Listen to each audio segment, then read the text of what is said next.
Hey guys, welcome back to the channel. Today's another day working on the Jeep Cummins frame swap-ish, whatever you want to guys call it.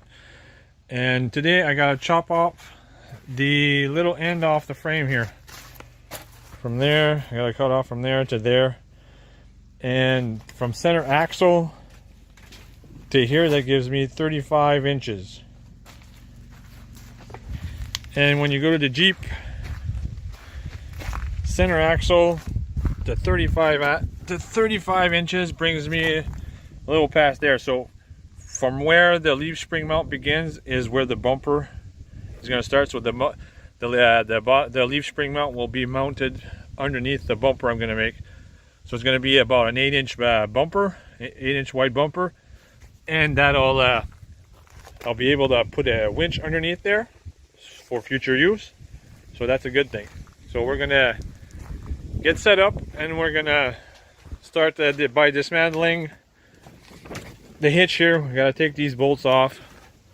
Like there's 4 of them on each side, and hopefully they'll come out and I won't have to grind them all out. So we'll get set up and we'll see you then.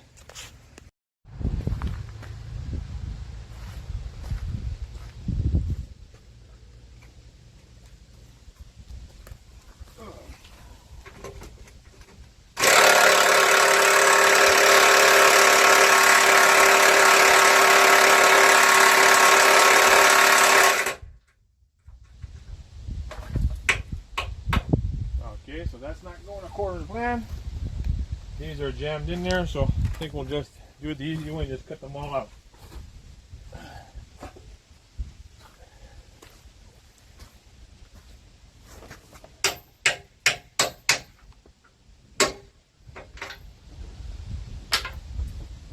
Which, I mean, easy is probably the more painful way of doing this.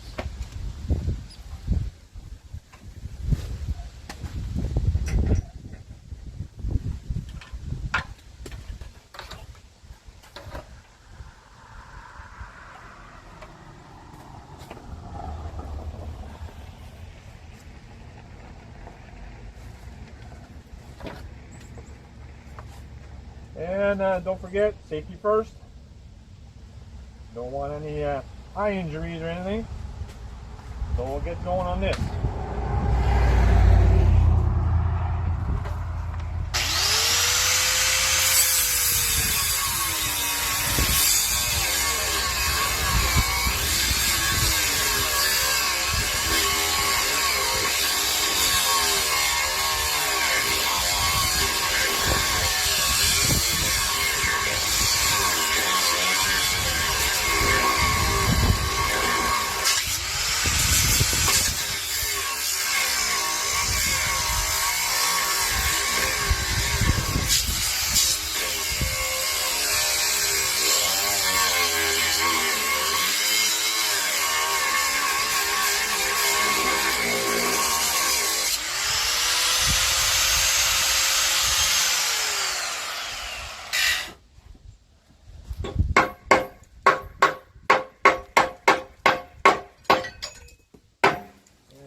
This thing here.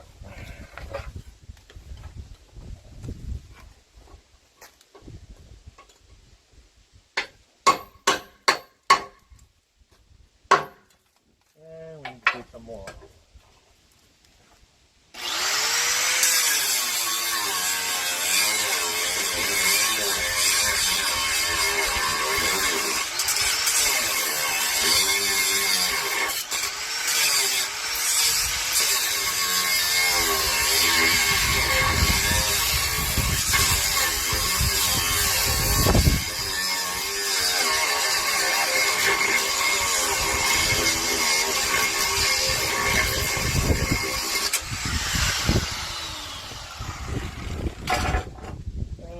Grab my punch. It's hiding somewhere over here.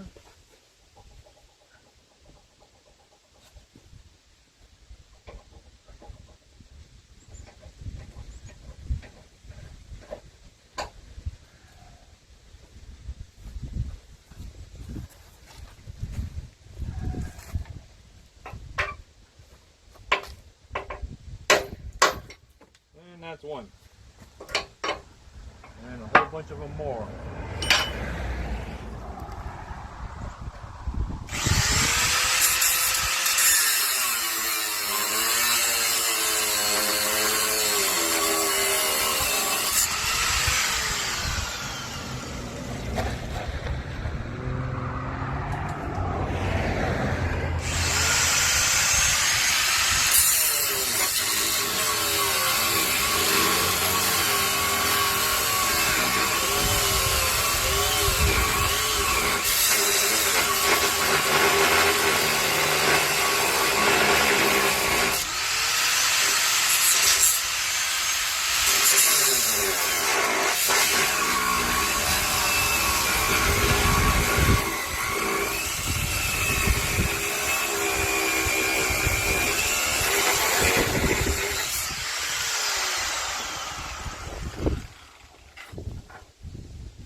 So I'll get these all off and we'll see you when I get back from this.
And I wasn't able to get the back bolt because everything else is in the way, so I cut the end off the hitch. I don't know if I'm going to reuse it or not, but I'll probably still be able to use it with what I plan on using it on, so it won't make any difference. So now we're just going to cut the end of the frame off and everything should fall off, hopefully, unless this is all gone. Yeah, this is still pretty tight on there. So we'll cut her off.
finish off with a Sawzall. I think it'll be easier.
Well, my battery is dead, so we'll go look at another battery.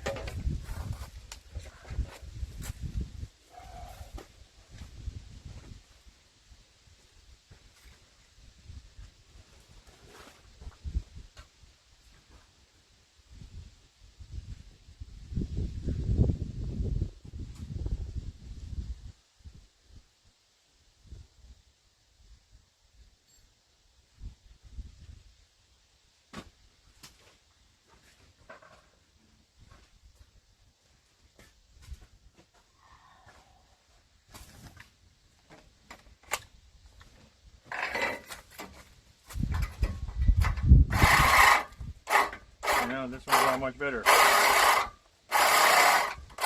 Alright, so we'll finish up with the grinder again. Yay.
So that'll come off. We'll just cut the other side. And away we go.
Oh, we'll see if it's got just enough.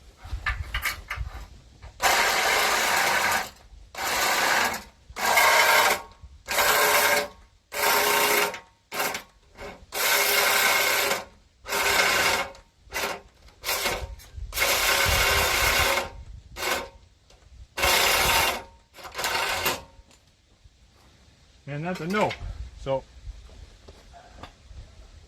we'll stop there until my battery's charged and we'll be right back.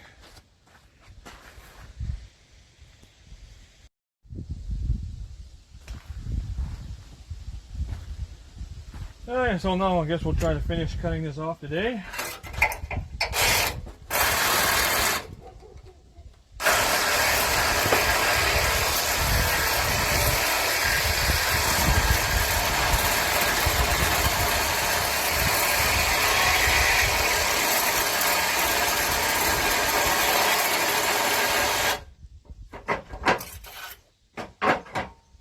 That's off.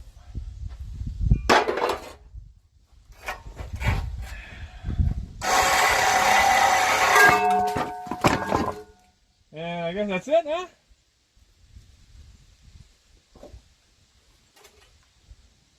So that's what it is. It fell off.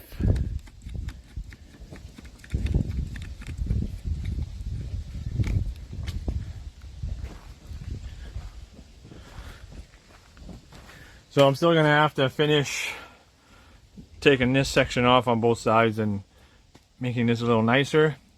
And this is where we're going to weld the plate there so we can have a couple holes there to bolt the bumper to. Then we're going to try to reinstall the hitch somewhere down there if we can. And that way we can use a hitch without messing up a bumper.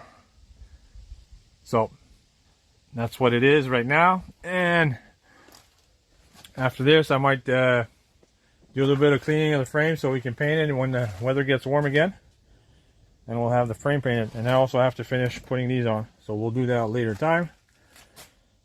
So that's the frame shortening. So this is where the frame should be. The bumper, the bumper should start from here and finish there. This should be the size of my bumper. If I measured right, that's how thick my bumper should be.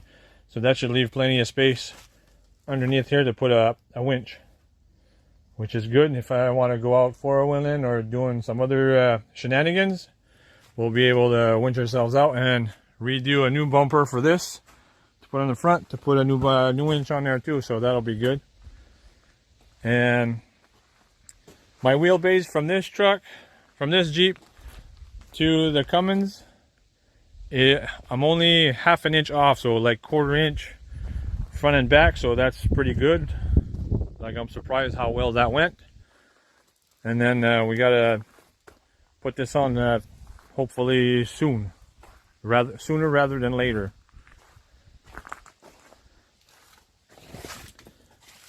And also, things that are left to do is I still need to lower my transmission because the pitch is a little high. As you can see, I still gotta cut myself a drive shaft, so I'm gonna cut it off myself and make it the length I need, and then I'll send that to have a new one made, and that way they'll have the right measurements that I need. That way, if they make a mistake, it's on their end, not on mine. And I'm gonna have to have a new one done for the front because the front one's about 11 inches longer now than it used to be. And then I gotta order a whole new bunch of parts. And since I need a longer hood, I'm going to order a JL hood for the Jeep. Since the JLs are supposedly, I think, was 4 inches longer. So that'll give me enough room. To put my radiator and all that in front of the motor. If my measurements are right, otherwise I'm going to have to do a little more shenanigans. But we'll get that done and get that painted to match the truck and redo these. And also, like, I got the typical Jeep rust. The motor mounts, not the motor, the cab mounts are rotted out, or are rotting around. So I'm gonna have to fix those before we put it on. So, which it isn't bad. And this should be pretty close to where I'm going to need to put a plate on to put the cab mounts on. So that'll be around here somewhere. So that'll be pretty good. I already got this in there, so that'll help. And my gas tank will be going here. I measured one. I got a nice one. I'll come in for here, an aluminum one. The only thing I have to do is make another cross member over here to strap the tank to, and grab the hose to go to the original Jeep gas tank funnel. So I'll let you guys go for today, and I hope you like and enjoy what I'm trying to do here. And if you want to, leave a like, leave a comment, subscribe, do what you guys got to do, and we'll catch you on the next one.